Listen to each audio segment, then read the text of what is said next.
چې حضور صلی الله علیه وسلم 14 کاله په مکه مکرمه کې تیر کړ. د دې 14 کالو په مکه مکرمه کې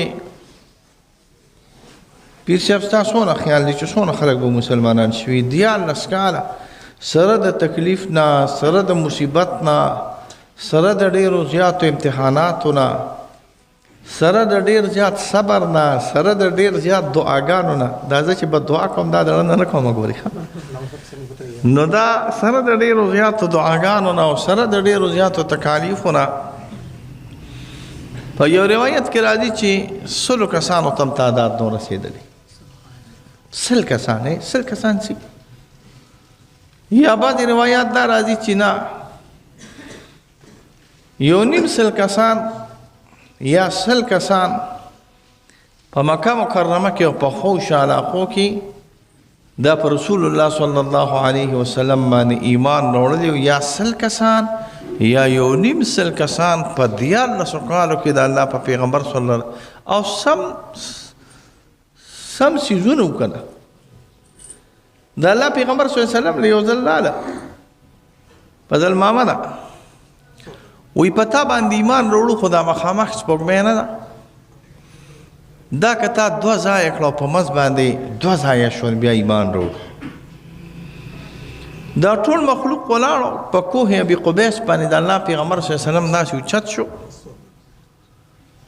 او په کوه ابي قبیس کې د الله پیغمبر صلی الله علیه وسلم دا ګوته مبارک اوچته کړه او دا سپوږمۍ 2 ځایه شوه. یو سیټ دې طرف ته لاړ او یو سیټ دې طرف ته لاړ، او دې ټولو مخلوق ابو جهل دې ټولو مخلوق ولیدله چې څه مطالبه کړې وه، هغه هم وشوه. بیا ایمان نه وروړ په رسول الله صلی الله علیه وسلم باندې. ویله دا خو ډېر سخت جادو دی، مونږ خو به وایو چې دا جادو صرف په ځمکه باندې اثر کوي، دا خو جادو په اسمان باندې اثر کوي. بیا ایمان په رسول الله صلی الله علیه وسلم راوړ.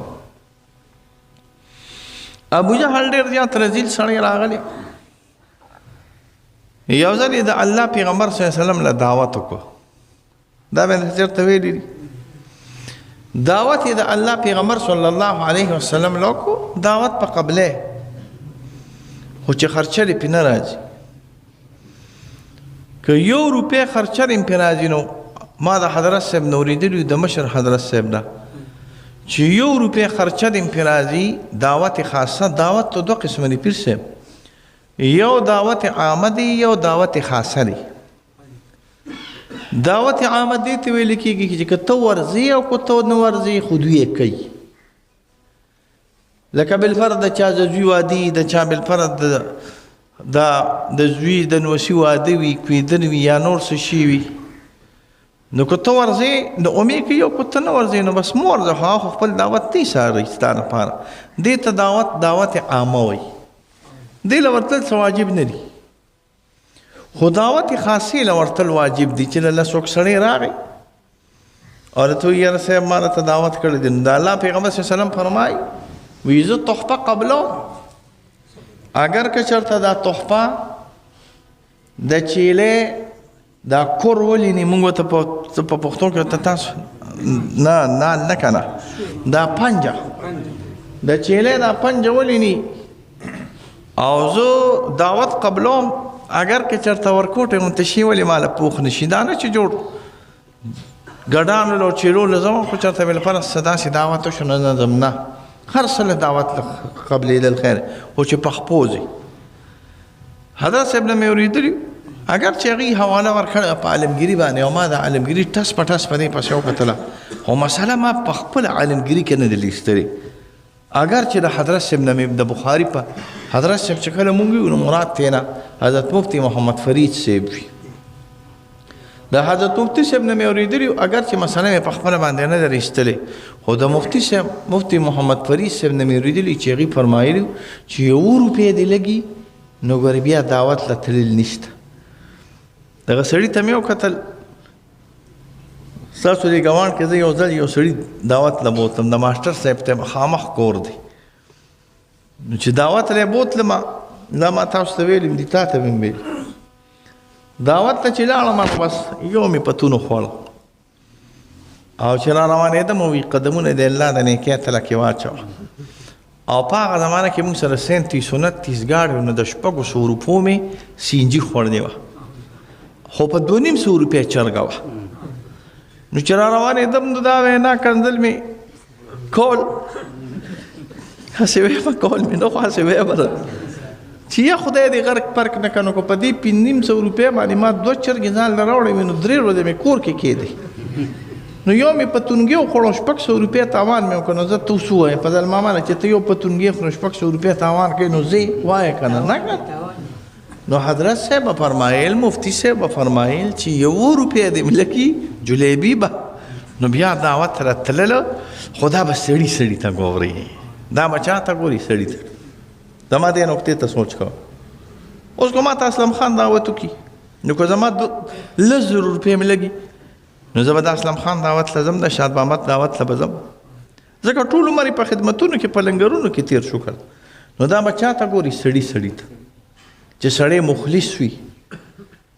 یو بوډۍ راله د الله پیغمبر صلی الله علیه وسلم له دعوت وکړه وی د الله پیغمبر زه خو دعوت کوم خو یو 2 خبرې دي وی څه خبرې دي یو دا چې دعوت وخوري نو زما نه د هغې نه پس په زما په کور کې مونځ کې ما نه برکت لپاره یو جومات ورکوټې غوندې د دونکاچه چې ورته تاسو وایي ما یو دونکاچه غوندې جوړه کړې ده په هغه دونکاچه باندې به ما لمونځ کې نو د الله پیغمبر صلی الله علیه وسلم وخندل وي ښځه خیر دی په دونکاچه باندې به مونځ وکړم بیا حدیث کې راځي د مسلم حدیث دی کله چې خوراک ورته کېښود نو هغه صرف شیره راغلې وه د پخوانو ښځو به شیره پخوله یاد هم شي که نه د وړو نه یې شیره پخ کړې وه او دا اړو دا شیره رسول الله صلی الله علیه وسلم ته کېښودله خو د الله پیغمبر صلی الله علیه وسلم ډېره زیات په شوق باندې خوړه د دې نه دا پته ولګي حضرت مرزا مظهر جان جانا صاحب زموږ په دې نقشبندي اکابرینو کې ډېر لوی سړی دی خو لږ نازک مزاج دی ډېر نازک مزاج دی تاسو ته پته حضرت مرزا مظهر جانان له او حضرت شاه ولی الله صاحب له چا دعوت وکړه دا موږ سره هم شوي دي اوس به تاسو ووایم دعوت یې چې کله وکړو په باران او په جړی کې دعوت له لاړل چې کله لاړل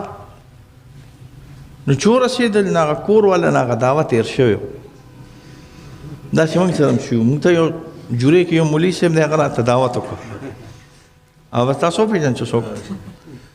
چې موږ یې دعوت لیکلی شوي دعوت و چې کله لاړو د بدو د ښه د شامته مې هسې میلاو کړو چې یاره ورته ویو چې در روان یو چې رنګ یې کله اوچت کړم څنګه چل دی دعوت شته در روان یو ویره چې ما نه خو خبره یې شوه ده او زه تاسو کور ته لاړ شئ څه چای مې بوس کې او بس نور خو پوه شوه چې دا څوک وکړ نو موږ یاره دې داسې موږ نه شو کولی چې اوس موږ دعوت ته لاړ شو نه نو حضرت مرزا مظهر جان شاه ولی الله صاحب دعوت لورله خو چې ورله سړي نه دعوت یې وکړو بیا دعوت ته نه یې حضرت مرزا مظهر جانان خو ډېر سخت مزاج یو سړی هغه به داسې چلو کوي یاره مولیانو صاحبانو ما نه دعوت تېر دی خو دا یو پیسه والی یو پیسه هغه زمانه کې ډېر لوی شي دا یو پیسه ستا شوه یو درېیم کس و درېیم یې ذهن نه و مولانا فخرالدین صاحب ها مولانا فخرالدین زرادي چې ورته وایي مولانا فخرالدین دهلوي صاحب او حضرت شاه ولی الله صاحب او حضرت مرزا مظهر جانان صاحب شاه ولی الله صاحب بس پیسې راواغستې په رومال شریف کې کېښودې داسې وتړلې ویره ګوره ورور داسې دعوتونه بیا موږ ته مه کوه موږ له تکلیف بیا مه راکوه مولانا فخرالدین صاحب خواړه شوونه وي چشتي سړی راغلی و چشتیان ملنګاني او حضرت مرزا مظهر جانان صاحب هم داسې لږ اظهار وکړو خو ډېر یې ونه کړ نو حواشیو کې حضرت تانوي رحم الله فرمایي وي د ټولو نه زیات ضبط د چا راغلی د حضرت مرزا مظهر جانان راغلی ځکه چې هغه ډېر زیات ضبط کړی نو د دې ډېر زیات ضبط کار یې دا راغلی چې اجر یې زیات راغلی او ثواب یې زیات راغلی او مزاج باندې چې خامخا لږ انقباض راشي نو د هغې بیا چې انسان تدارک وکړي نو دا بیا ښه راغلي خبره مې به هر حال تاسو ته دا کوله په دې دونه لوی تکلیف کې د الله د پیغمبر صلی الله علیه وسلم 100 کسان ملګري راغلي بس الله تعالی د هجرت لار چې کله برابر کړه د هجرت لارې نه پس چې هجرت وشو چې هجرت وشو نو اول دعوت ته توحید او د احکامات تو مدینه منورې ته چې بیا د الله پیغمبر صلی الله علیه وسلم راغی نو د جهاد احکامات را نازل شو د جهاد څونه احکامات او څونه آیاتونه چې راغلي دي دا په څه کې نه راغلي دي دا په مدینه منوره کې راغلي دي جهادونه چې څونه شوي دي دا په کوم ځای کې نه شوي دي دا په مدینه منوره کې شوي دي د جهاد متعلق چې څونه شهدا شوي دي دا په مدینه منوره کې شوي دي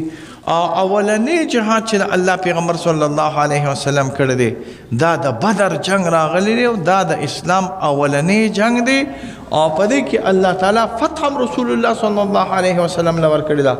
او یو ناشنا انداز کې الله تعالی فتح د رسول الله صلی الله علیه وسلم نصیب کړی دی روایات کې راځي ابو جهل سره د زرو کسانو را روان شو دا زر کسان برید زه تاسو ته دا څو ځله وایم چې دا د هغه ځای په نسبت او په آبادۍ سره دا ګوري لاک کسان راغلي ځکه آبادي کمه راغلې وه دا داسې شو چې ټوله مکه په مقابله د رسول الله صلی الله علیه وسلم کې راووته ورسره خوشه چې کلي و غم سره راووتل د زرو کسانو سره ابو جهل راووته او د دې لپاره چې جنگ لازم یا په مدینه منوره ورځم یا رسول الله صلی الله علیه وسلم سره په لاره کې جنگ کوم بس د خدای قدرت دا راغلی چې د دواړو لښکرو ټکراو په بدر کې نه وشو دلته مسلمانانو زړونه خو پخوا زمانې نه ډک راغلي کافر خو دلته په خرمستۍ کې راغلي کبر کې نه راغلي او زور کې راغلي څوک چې کبر کوي شاد محمد پیر صاحب کار یې بیا خرابېږي ګورئ څوک چې زور استعمالي او کبر کوي او بل سپک ګڼي نو کار یې بیا څه کېږي خرابېږي نو دوی کبر کوو مسلمانان یې سپک ګڼل او تعداد هم د دوی ډېر راغلی او د مسلمانانو تعداد کم راغلی د دوی تعداد پیر صاحب زر راغلی او د مسلمانانو تعداد 313 راغلی 314 کسان د عاشقان د رسول الله صلی الله علیه وسلم او د الله راغلي روایت کو راځي بدر ته تللی ما تاسو هم کېدی شي څو کسان پکې نه تللی بدر ته د بدر ځای داسې انداز کې نه جوړ راغلی دی او نقشې په داسې انداز کې جوړ راغلی دی چې د نن سبا خلک هم ورته وګوري نو وایي یاره ناشنا جنګي طریقې سره رسول الله صلی الله علیه وسلم د بدر د مهال دا نقشه جوړه کړې ده داسې انداز کې جوړه راغلی ده د شپې نه د الله پیغمبر صلی الله علیه وسلم دعاګانې کوي او ډېرې دا تضرع پېژنئ د الله په دربار کې د خپل عاجزي ظاهرول دا په کار کې ډېر لوی خیر اچوي ګورئ دا یاد ساتئ پیر صاحب په پیرۍ کې په ملایۍ کې په ډېرو امورو کې چې ته تضرع کې الله ته جاړې تضرع دې ته وایي چې یا الله زما خو طاقت نشته زما خو دا کار راغلی زما کار دا و چې بس خپل وس مې وکړ خپل دس مې وکړ خپله توره مې راواغسته خپل ملګري مې اوس چې فتح ورکې نو هم ستا کار دی او چې نه فتح نه ورکې شکست ورکې هم ستا کار دی خو په فتح کې ستا د دین ګټه ده او په شکست کې ستا د دین نقصان دی په بدر کې که شکست شوی اولا لارې په امان کې وساتي دا جماعتونه مماتونه به نه وګورئ په بدر کې که شکست شوی د اسلام نوم به نه راغلی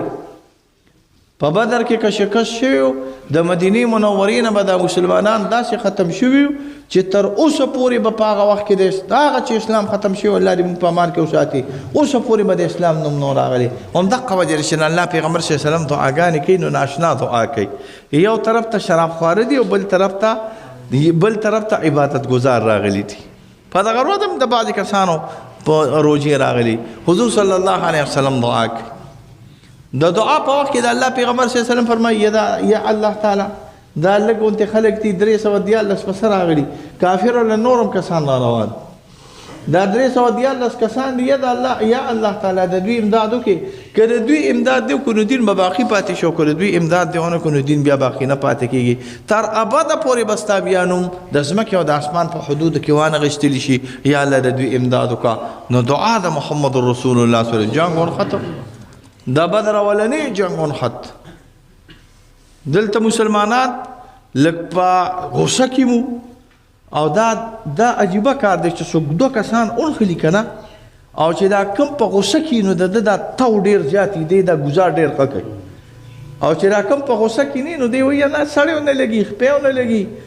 سترګې ونه لګي او دا بل وایي یاره خپه سترګې څه که نه چې دا زړه یې لګي دي خو نو اکثر هغه سړی بیا ګټي چې کوم په غوسه کې نه راغلي اگر چې غوسه به دونه نه کوي ګوري چې د خوش په ځای باندې د جوش نه کار والي نه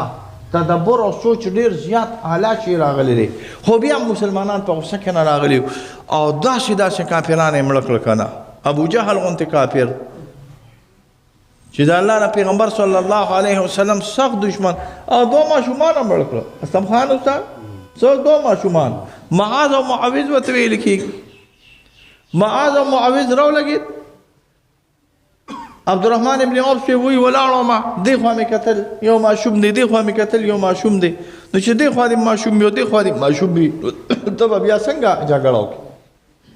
دېړ کې خفه شوم دې خوا مې ماشوم دی دې خوا مې ماشوم دی دا به څه چل کړو ناګهانه دا راته یو وایي چې کاکا یا بابا دا ابو جهل کم ځای دی وایي ما ورته وایي چې ابو جهل باندې څه کوې وایي ابو جهل هغه کس دی چې مونږ اورېدلی دي چې د الله پیغمبر صلی الله علیه وسلم ته تکلیف ورکړی دی او ایزه ورکړې ده د الله پیغمبر صلی الله علیه وسلم دا بل ورانه دا تپوس کوي وایي داسې تاوېده ما ورته وایي چې هغه دی ابو جهل روان دی د ماشومانو ورمنډه کړه ابو جهل یې راغورځاو رسیدی نه شو اس ته عبدالله ابن مسعود ته بیا وایي چې راشه بابا یا کاکا د ده نه سر پر کا سر ته عبدالله ابن مسعود پرې کړی دی خو د جهاد جذبه دونه راغلې وه چې ابوجهل غوندې رزیل او کافر او پهلوان سړی د دو ماشومانو د لاسه الله تعالی مردار که او د دو ماشومانو د لاسه الله تعالی سپک که او سم پښتونو دا یاد ساتئ ګوره دا مې ته ویلي دي چې سټ ته کله عبدالله ابن مسعود پرې کاو که نه نو چې سټ ته چا نه پرې کړي داسې دې ځای کې الله دې نه کړي نو هغه داسې ورکوټې ښکاري او چې دې ځای کې پرې شو نو هغه داسې غټ ښکاري نو دا دجال ورته وایي چې ما نه ګورئ دا سټ ډېر هغه پورته مه پرې کوه لږ یې ښکته پرې کړه چې دا سټ مې لږ غټ ښکاري چې د ابوجهل هسې د ابوجهل سټ غټ سټو خوراکي راغلی عبدالقفا والله حازمي راغلی نو سټ یې هسې غټ راغلی خو د کبر علامت دا دی چې دغه وخت کې موږ چې ګورې ما نه سټ ګورې داسې انداز کې پرې کړه چې د ما دا سټ غټ ښکاري ځکه غټ ښکاره شي او کو ورکوټې ښکاره شي خو الله تعالی په شرم باندې شرمولی دی په دغه وخت کې داسې کافر غټ غټ الله تعالی راغورځول امیه ورته ویل کېږي خطبه شیبه ورته ویل کېږي هغوی راولګېدل حضرت بلال صاحب باندې تکلیف تیر کړی بلال صاحب راولګېد هغه خپل دشمن پسې ګرځېده ځکه 10 کاله 11 کاله 12 کاله 14 کاله مسلسل تکلیف ولا ورکړو په دې شینه باندې مې ورته ګټه ایښودلې وه او په تودو شګو باندې مې اچولې نو په ځان ماما ده چې یو درې څلور ورځې مې دله سړي تکلیف درکړي او بیا دې وس پې راشي او سړی لا کافر مې نو بیا به یې پرېږدې نه که بیا سړی نه پرېږدي نو دا ډېر سخت ظالم و دا آقا و د حضرت بلال صاحب ګرځېده را ګرځېده ناګهانه پې ګونټه سوره شو د شا د طرف نه یا نه مخې د طرف نه په نیزه باندې وویشته او چې څنګه یې وویشته په هغه وخت کې مردار شو لوی غټ غټ کافران چې هغوی به ډېر زیات د زور او د جبر خاوندانو په خپل علاقه کې یا په خپل محله کې یا په دې خپلو کلو کې هغه الله تعالی د مسلمانانو د لاسه وشړول 2 کافران مړه شو او 2 کافران دا قیدیان شو قیدی سره بیا خپل سلوک شو خدا اولنې فتح و د اسلام چې الله تعالی مسلمانانو لره ورکړه دغه شانتي فتح الله تعالی نور هم ډېرې خلکو وکړې ډېرې فتح وشوې ډېرې فتح په اسلام کې وشوې خو یو فتح ستاسو د ټولو مبارک شي چې هغې ته د شام فتح وایي پې پوهېږې تاسو باید چې دا خو تا تېره ورځ مړه کړې وه د هغې نه مخکې دې مونږ ته ویلي نو زه ته یو ناشنا واقع بیان حجاج ابن یوسف ډېر ظالم سړی د خدای په دشمنانو کې غټ دشمن جابر ناکاره ګنده سړی راغلی و حجاج ابن یوسف 1,20,000 کسان یې صرف په خپل لاس باندې وجلي او هغې کې اکثر علما اولیاء بزرګان صحابه او تابعین هم پکې وو د حجاج ابن یوسف چې کله مړ شو نو د مړ کېدو نه پس یو سپین ږیرې غوندې سړی راغی ور یې وډباو د حجاج ابن یوسف د محل ور یې وډباو چې ور یې وډباو پولیس والا راووت یا فوج والا راووت وایي څه وی وایي حجاج سره مې کار دی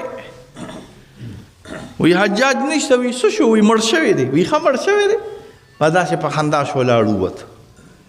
وی مړ شوی دی په خندا شو لاړ بیا چې یو 3 ورځې تېرې شوې نو بیا هم دقه سړی واپس راغی بیا د حجاج ابن یوسف دا ور داسې ووخت وی حجاج ابن یوسف سره مې کار دی حجاج ابن یوسف سره مې کار دی پولیس والا بیا راغی وی حجاج نشته وی څه شو وی مړ شوی دی وی ښه مړ شوی دی بیا په خندا شو لاړ ووت 3 ورځې پس بیا راغی ور یې وډبه وی حجاج ابن یوسف شته پولیس والا بیا راووته وی نه حجاج ابن یوسف خو نشته که نه وی څه شو وی مړ شوی دی وی ښه مړ شوی دی بیا په خندا شو لاړ 4 ځل چې بیا راغی او دا کار یې وکړ بوق یې د دې لاس ونیو وی خدای دې غرق نه کړه دا خو 4 ځل دی چې ته راځې او موږ درته ویو چې حجاج نشته مړ شوی دی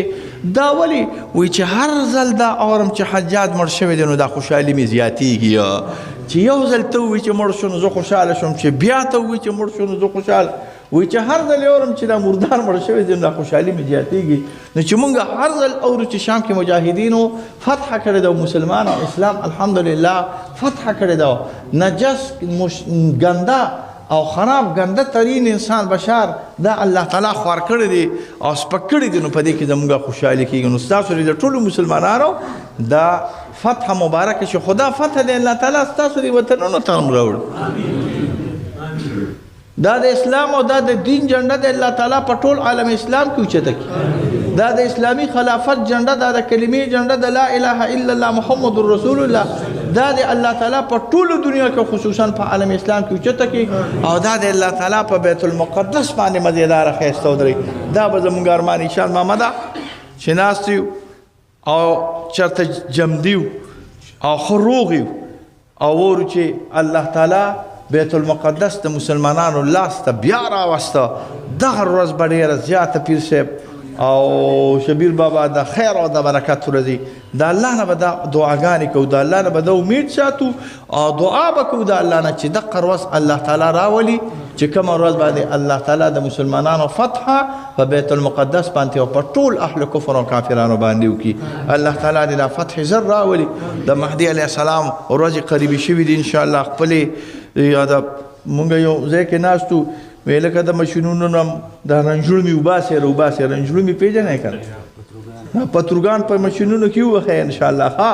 د مهدي علیه السلام انشاءالله ورځې قریبه دي چې الله تعالی د مهدي علیه السلام په لښکر کې د کفر او د کافر خلاف وجنګوي بس دا زموږ دپاره اعزاز راغلي وصلی الله علی خیر خلق یا الله رحم وکړي کرم وکړي مغفرت هم نصیب تکلیف او مصیبت هم الله تعالی په امان کې وسات د دواړو جهانو خیر او برکات موږ له راکړي د دواړو جهانو د آفاتو نه په امان کې وساتي څه ګناهونه مې کړي هغه راته معاف کړي ټولو ته څه ګناهونه مې کړي یا الله تعالی په هغې باندې د عفو قلم راکاږي یا الله تعالی ټولو مسلمانانو ته خیر پېښ کړي د مرضونو نه په امان کې وساتي د تکالیفو نه په امان کې وساتي زموږ د وطن ته یا الله تعالی خیر پېښ کړي دا کم توړ چې دا په جوړ باندې بدل کړي یا الله تعالی دا کم نفرتونه چې دا ختم کړي زموږ د ملک معیشت ښه کړي زموږ د غریبانانو دا جون ښه کړي یا الله تعالی ته رانه راضي شي آخرت هم په شریکه باندې ښه کړي وصلی الله علی خیر خلقه محمد و آله و اصحابه اجمعین.